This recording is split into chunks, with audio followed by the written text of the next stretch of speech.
On a un pays où, sur une période de 4 années, nous avons pu compter à peu près 10 000 Camerounais, jeunes, hommes et femmes, que nous avons accueillis à rentrer volontairement au Cameroun. Et sur ces 10 000, quand on fait le ratio, ça veut dire que par jour, 6 à 7 personnes quittaient le Cameroun de façon irrégulière. En moyenne, par rapport à l'Afrique subsaharienne, le Cameroun avait presque 4 fois plus de femmes en situation de migration que les autres pays.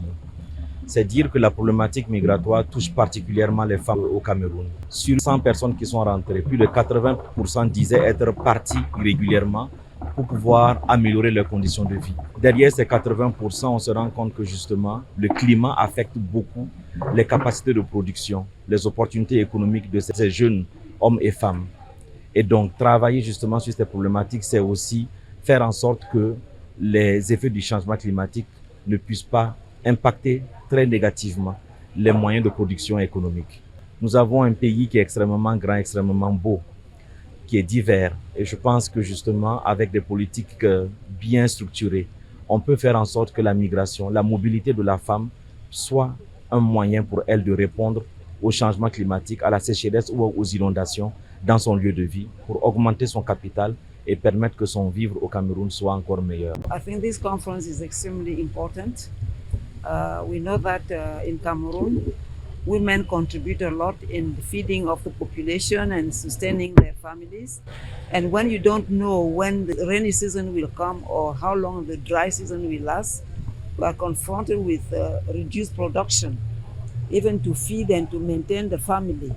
And this conference is more than welcome to share experiences and look for solutions to see how to limit the impact on families, on the population, and particularly in looking for funding to counteract the effect of climatic change and make adaptation.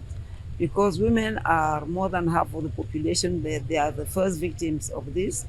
They are the ones to go look for wood and water, cover long distances. When you have La problématique des changements climatiques est capitale pour nos vies. L'intelligence artificielle doit pouvoir accompagner les prévisions en ce qui concerne ces changements climatiques. Et c'est la raison pour laquelle nous prenons au niveau de la chaire UNESCO d'Afrique centrale, partenaire de l'ONGFF, une tropicalisation de l'IA. Parce que pour le cas d'espèce, les climats d'Afrique ne sont pas les mêmes que ceux de l'Occident. Donc, les IA ne peuvent pas traiter les analyses des climats africains de la même manière que ceux des autres pays. Sinon, ces informations seront erronées. Il faut donc que nous puissions remplir les bases de données qui sont utilisées par les IA pour qu'elles contiennent les données africaines de la géographie, de l'histoire, de tout ce qui peut apporter un plus au niveau de l'environnement climatique. Nous incitons les autorités à davantage former les populations pour qu'elles sachent utiliser les IA et donc qu'elles sachent renseigner les bases de données. Alors plus on va renseigner nos bases de données, plus on aura de bonnes informations et plus l'IA va être l'un des meilleurs outils de l'accompagnement des responsables de l'environnement pour mieux prévoir les risques de demain. Among around 14 sub-Saharan African countries, Cameroon has 4 times more women migrating than these other countries. So it shows that clearly the issue of climate and gender is very interlinked. We should work together to help people address the diverse effect of climate change in order to increase the capital and the economic opportunities for women so that they can stay and live in Cameroon. I also insist on the fact that migration itself could be a climate adaptation strategy.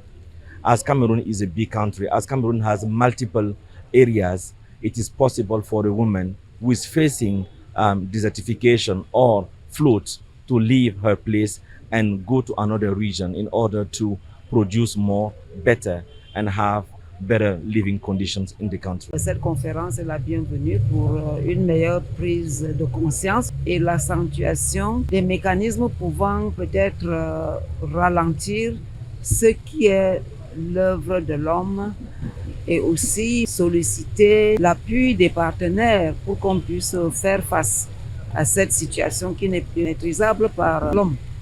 Mais il faut des solutions, il faut l'appui de la communauté internationale. L'Afrique ne pollue pas. Le Cameroun prend l'engagement de suivre avec attention tout ce qui concerne l'adaptation au changement climatique et particulièrement l'action de la femme dans l'adaptation du changement climatique.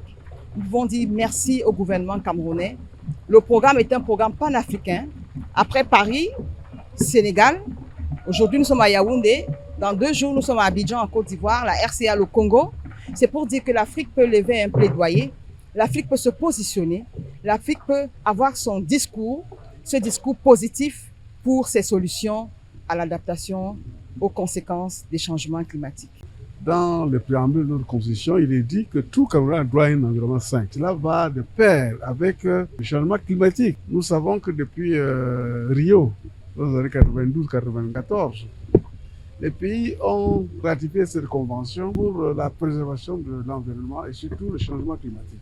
En essayant de regarder les victimes, nous savons que les femmes sont plus vulnérables.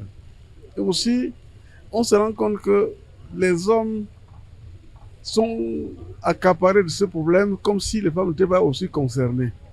Je suis heureux de constater que la conscience au niveau international, au niveau mondial, nous interpelle pour qu'on donne à la femme sa place. Il est temps de passer à l'action. Notre survie en dépend.